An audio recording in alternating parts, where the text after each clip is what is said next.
La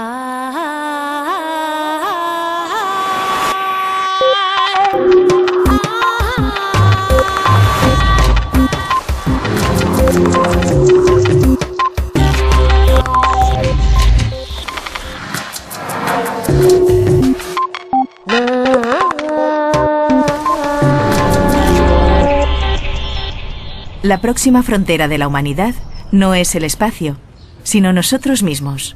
Gregory Stock. Desde el origen de la vida, el azar y la selección natural han diseñado el ADN de todos los seres que han pasado por nuestro planeta. Sin embargo, la humanidad está dando los primeros pasos para controlar su propio futuro evolutivo.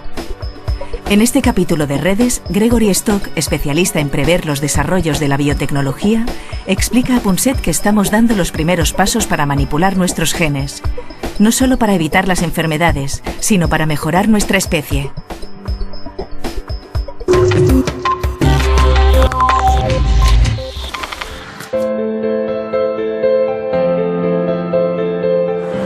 Es cierto que algunos de los grandes cambios de los que hemos hablado otras veces están todavía muy lejos. Si buscamos un precedente a lo que está ocurriendo ahora gracias a la genética, habría que remontarse efectivamente a un momento hace 600, 700 millones de años, cuando las células, los organismos unicelulares, se agruparon poco a poco en dar como resultado lo que hoy llamamos nuestra comunidad andante de células. No ha habido otro cambio parecido. Y Gregory Stock, el científico Gregory Stock, es uno de los grandes paladines de esta transformación vital que estamos dirigiendo, que estamos perfilando nosotros mismos.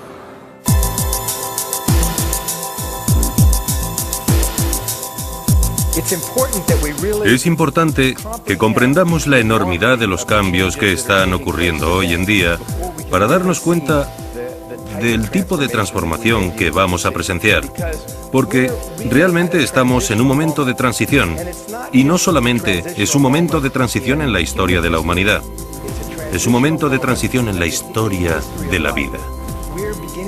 Estamos empezando a comprendernos a un nivel tan íntimo que empezamos a controlar los procesos de la vida y empezamos a controlar nuestro propio futuro evolutivo.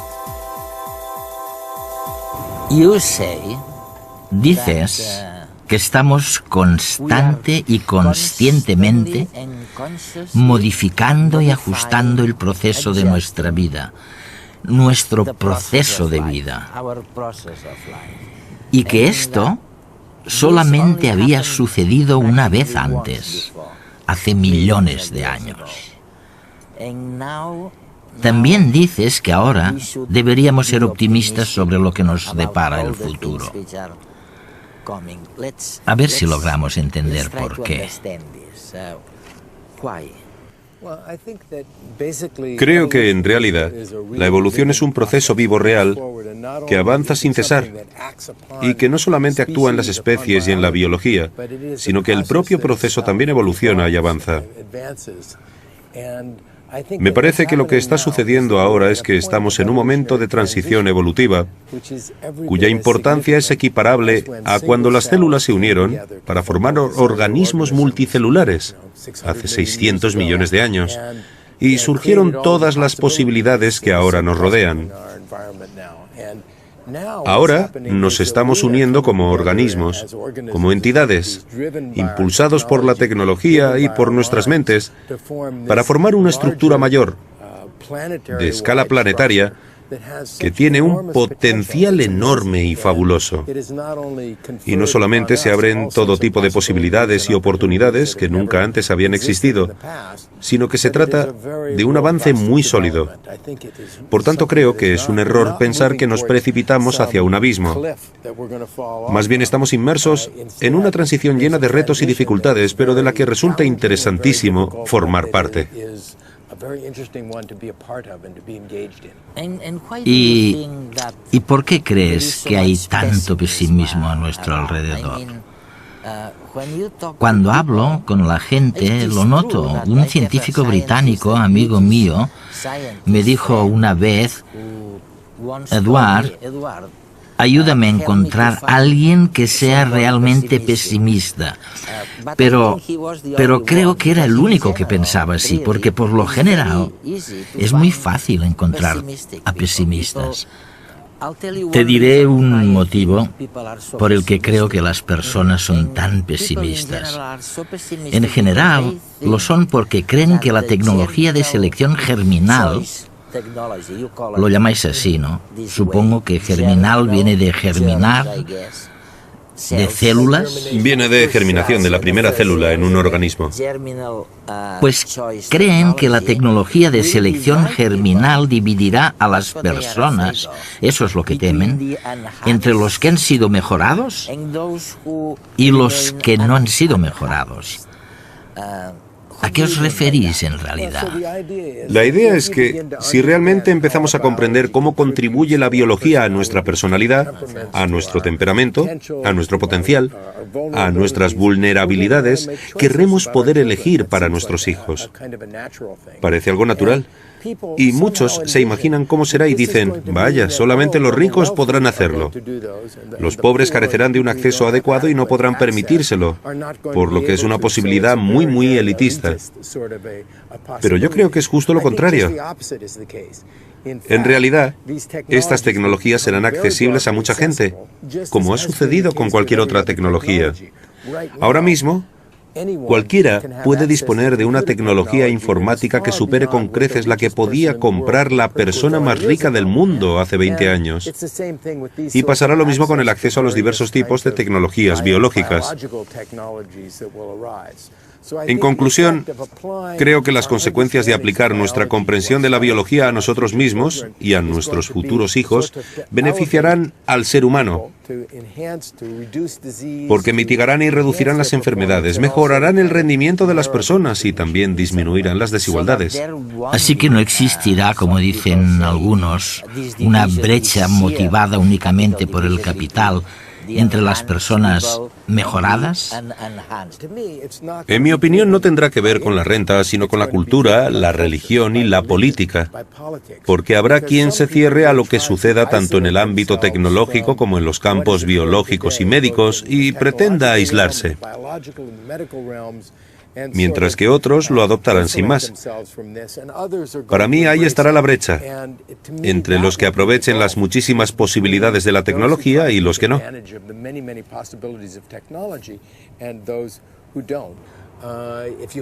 Si analizamos las encuestas internacionales, el porcentaje de padres que afirman que querrían mejorar a sus hijos intelectual o físicamente varía de una cultura a otra. En algunas culturas, como la India o China, supera el 90%. En cambio, en otras culturas europeas con una fuerte tradición católica no llega al 30%. En todas las culturas cambia, pero ciertamente habrá quien empiece a probar este tipo de cosas. La sociedad tiene una visión apocalíptica de los avances que se están produciendo en el campo de la biotecnología, en especial de la manipulación de genes, el escrutinio y selección de embriones y de la clonación. Sin embargo, lo queramos o no, estos avances son imparables. La ciencia está en continua evolución y es imposible prever las aplicaciones que se harán de sus avances, incluso de los aparentemente más inocuos. Pongamos por ejemplo la ecografía, una técnica utilizada en medicina para observar tanto el desarrollo del bebé como el estado de nuestros órganos internos. Pues la ecografía está siendo empleada ilegalmente en ciertas partes del mundo para la selección del sexo del bebé. En China, donde las leyes incentivan tener un solo hijo, o en la India, donde las tradiciones graban la vida de las mujeres, se recurre ilegalmente a la ecografía para abortar selectivamente a los fetos femeninos en favor del sexo masculino. Esta tecnología al menos ha disminuido la práctica del infanticidio de la India, algo que los británicos quisieron abolir sin éxito en el siglo XIX. En el futuro, la medicina será más preventiva y personalizada. Se conseguirá detener el envejecimiento y mejorar nuestra resistencia física, pero se cometerán equivocaciones y en ocasiones será erróneamente utilizada, ya que desgraciadamente el mal y la ambición son parte de la naturaleza humana. Puede que lo siguiente que deseemos hacer sea modificar nuestras emociones. ¿Por qué ser infeliz si podemos evitarlo? Ya lo estamos intentando con fármacos como el Prozac, la Viagra, el Ritalin. Y quién sabe, tal vez todo ello se lleve a cabo con la ayuda de la incorporación de cromosomas de diseño 2.0 a nuestro genoma, con los que introducir los genes deseados y cuya versión, además, podría ser actualizable para estar siempre a la última.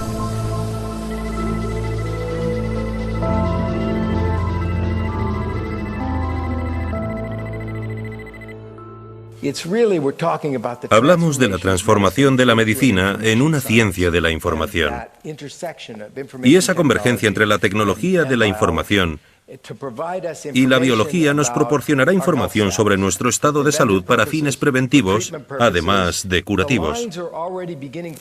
Ya han empezado a desdibujarse las fronteras entre la prevención y el tratamiento, entre la terapia y la mejora, entre lo innato y lo adquirido. Y el proceso seguirá, se acelerará y se volverá más profundo. Está el anuncio sobre la creación de vida sintética que hizo Craig Venter hace apenas un año. Está también este hombre, Oscar Pistorius, que como veis tiene amputada la parte inferior de las dos piernas, pero puede correr 100 metros en menos de 11 segundos, algo que sospecho que a la mayoría nos costaría. Y también está Claudia Mitchell, que es capaz de hacer funcionar una prótesis simplemente pensando en lo que quiere hacer mediante unos nervios que le han reconectado en el pecho. Seguimos estando en una fase en la que los fármacos son lo más importante. Estoy pensando en un fármaco como Prozac para combatir la tristeza y conseguir un poco de optimismo. Pero vamos hacia una situación en la que otras cosas, además de los fármacos, como los genes o la manera de vivir, serán más importantes. Eso es lo que creo. Por ejemplo, un científico amigo mío siempre me dice: Eduard, es mejor un amigo que tomar un fármaco. Y se refiere a que si tienes un amigo que te sonría y te dé confianza, tal vez te esté dando algo que el Prozac no puede darte de ninguna de las maneras.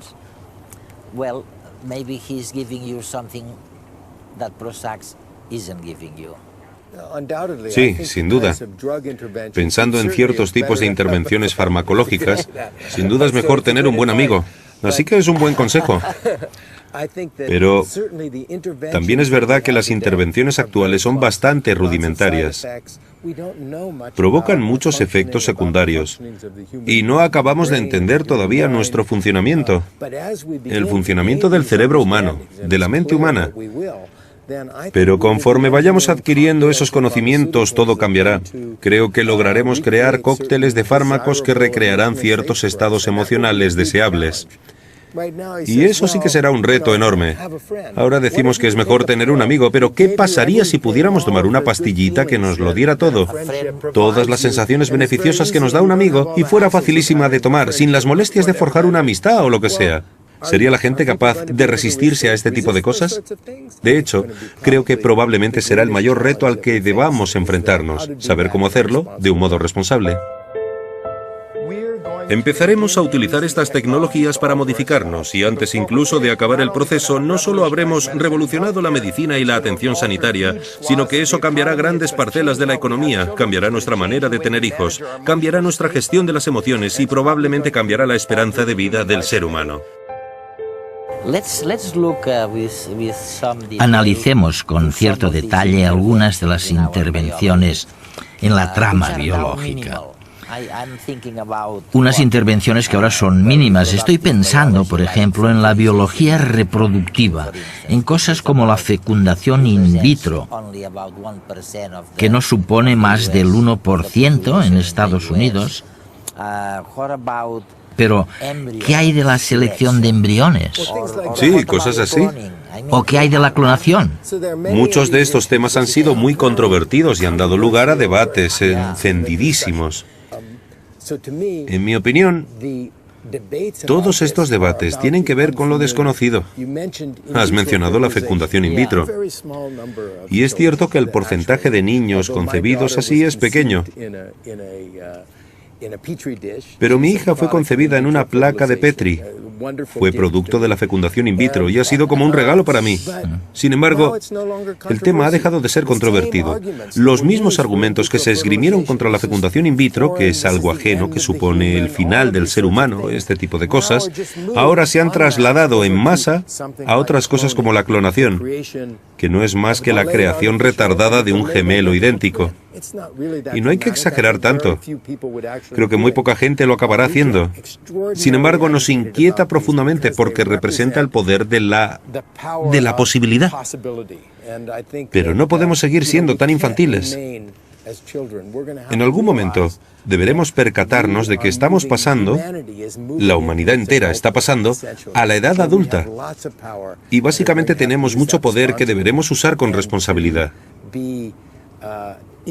Quedarnos parados sin avanzar no puede seguir siendo una manera de protegernos. A medida que entendamos la complejidad de los genes y cómo contribuyen a quienes somos, a nuestras vulnerabilidades, a nuestros potenciales, a nuestra naturaleza como individuos, a nuestras personalidades, a nuestros temperamentos, querremos elegir. Y puede que incluso lleguemos a la conclusión de que cuando solamente se tienen 1 o 2 hijos, son demasiado importantes como para dejarlos en manos del encuentro fortuito de un espermatozoide y un óvulo. Tal vez eso se convierta en una opinión más común. Y podríamos decir que lo que está por venir, aunque esté muy lejos, será puramente el resultado de la intervención en la biología, como dices tú, y que dicho resultado, si lo entiendo bien, eso es lo que sugieres a tus lectores y a tu público, que ese resultado será mejor que el que se obtiene de las relaciones sexuales. Si hablamos de qué es mejor o peor, no lo sé. En realidad, mira, nuestra existencia como seres humanos nos lleva a ser amados, a prestarnos atención unos a otros, y no quiero realizar un juicio de valor en ese sentido. No obstante, plantéate lo siguiente: ¿prefieres tener una enfermedad genética o no tenerla? Las personas que tomen decisiones sobre ellas mismas o sobre sus hijos intentarán sufrir menos dolor y tener menos dificultades en la vida. Y a veces resulta extraño, porque algunas de las cosas más valiosas y más profundas, que más nos importan, proceden del dolor. Sin duda, si analizo mi propia vida, me percato de que hay cosas que preferiría haber evitado, pero que de algún modo me han marcado y me han vuelto más profundo como persona, así que las valoro, ya sea una relación que acabó mal o algunas dificultades a las que me he enfrentado, de modo que tenemos tendencia a querer protegernos a nosotros y a nuestros hijos del dolor, pero si lo lográramos del todo, probablemente nos convertiríamos en personas con las que no nos gustaría relacionarnos. Y lo mismo ocurre en la sociedad. Gran parte del arte se crea y surge del dolor, de los retos, de las dificultades, así que ¿es beneficioso o no? No lo sé, pero sí que sé que todos preferiríamos vivir más tiempo y tener una salud mejor. Además, creo que en cualquier caso siempre habrá un componente de tragedia en la experiencia humana, suficiente como para prender la mecha de la creatividad, el poder del arte, etc. Empezaremos a aplicar nuestros conocimientos en las próximas décadas. Creo que todos nosotros estaremos ahí para verlo, para modificar sustancialmente la biología humana, de un modo que pondrá a prueba nuestro concepto de lo que significa ser un ser humano. ¿Hay alguna experiencia con el deporte, por ejemplo, con el dopaje?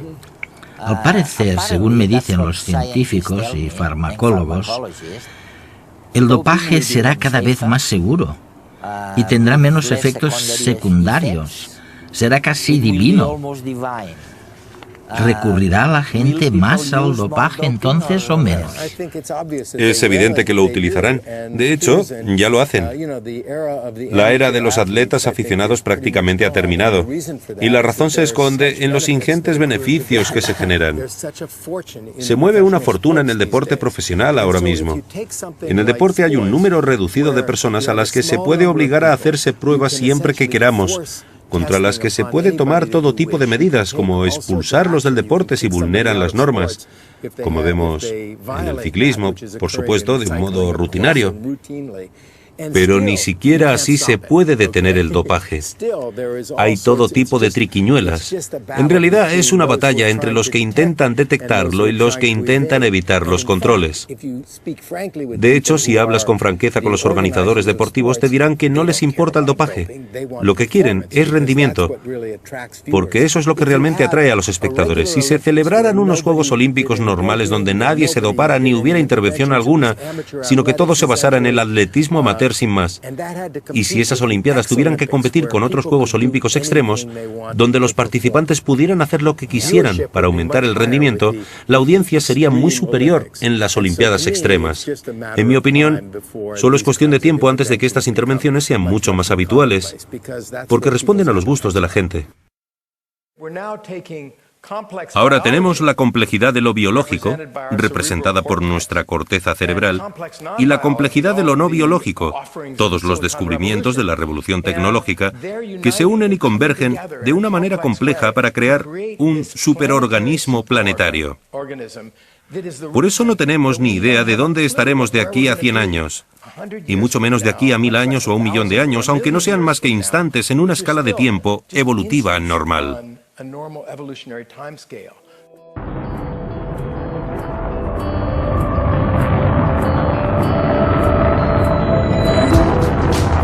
En nuestro afán por expandirnos, los humanos estamos superando nuestros límites.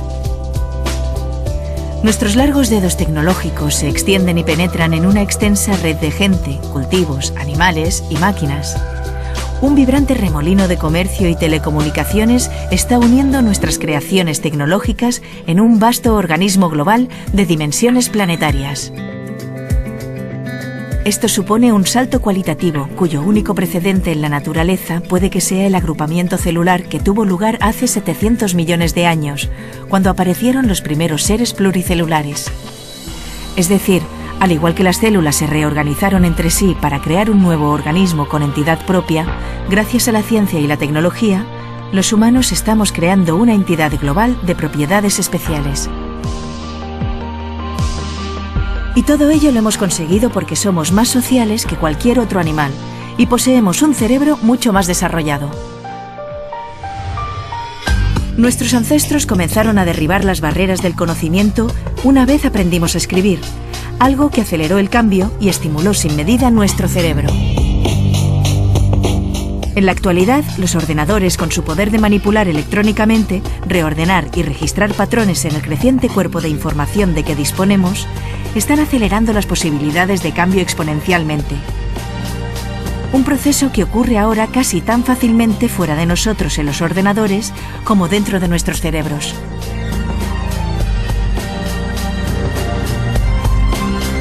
El chip de silicio nos está permitiendo crear maquinarias complejas, ya sean implantes o extensiones de nuestro cuerpo, que nos ayudarán a romper con los límites biológicos y nos redefinirán como un ser nuevo, un ser con un lenguaje, arte, música y religión propios.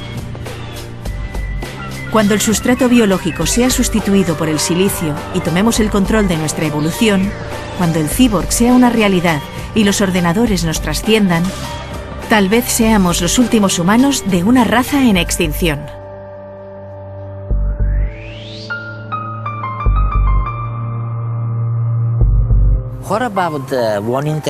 Dime lo que pasa con una intervención que todo el mundo acepta, pero que curiosamente tengo la impresión de que en los últimos años no ha avanzado demasiado. Me refiero a la mezcla de biología y de las máquinas, ¿sabes? Hace unos años nos dijeron que en cuestión de 10 o 5 años seríamos capaces de mezclar la biología con los robots, con las máquinas. Sí, la llegada del cyborg que tanto se ha descrito en la ciencia ficción. Exacto. Es muchísimo más difícil.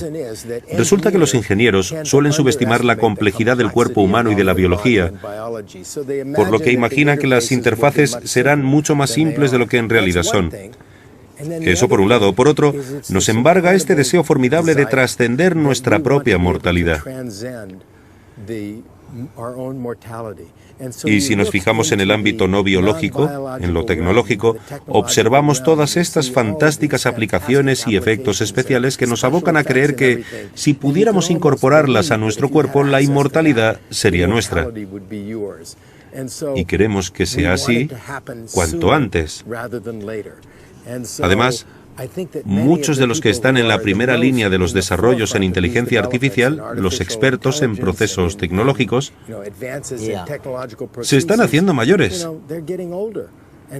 Y les gustaría que todo sucediera pronto. Por ejemplo, hay quien cree que quizá podamos volcar nuestro cerebro en un soporte tecnológico, cargarlo en un ordenador o trascender de algún modo los límites de la vida y muerte humanas. Romper el ciclo. O que quizá podamos ampliar la esperanza de vida humana. Sospecho que esto último será así, pero también sospecho que yo ya no llegaré a tiempo. Quizá mi hija sí. Seguramente ella logrará cumplir más de 100 años, pero dudo que yo pueda. Irónicamente, yo que contemplo todas estas posibilidades, que soy un apasionado de la tecnología y de lo que puede aportarnos, probablemente formaré parte de una de las últimas generaciones que no experimente esos beneficios.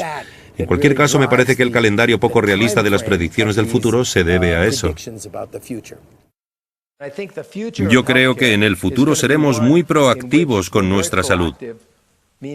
Nos involucraremos y adelantaremos al desarrollo de la enfermedad, en lugar de simplemente reaccionar cuando sucede algo malo, porque tendremos señales de advertencia mucho antes.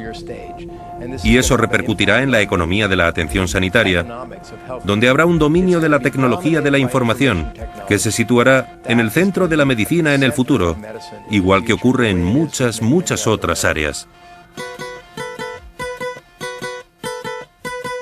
Es para mí un auténtico privilegio estar aquí para observar lo que ocurre hoy. Si lo contemplamos con un poco de perspectiva, resulta absolutamente fabuloso ver lo que está ocurriendo. Pero sabéis, no somos meros observadores, sino los arquitectos, somos nosotros. Es lo que hacemos, lo que hacéis todos vosotros, lo que provoca que todo pase. Creo que hay razones para estar muy orgullosos. La primera persona que vivirá 150 años probablemente ya ha nacido. Gregory Stock.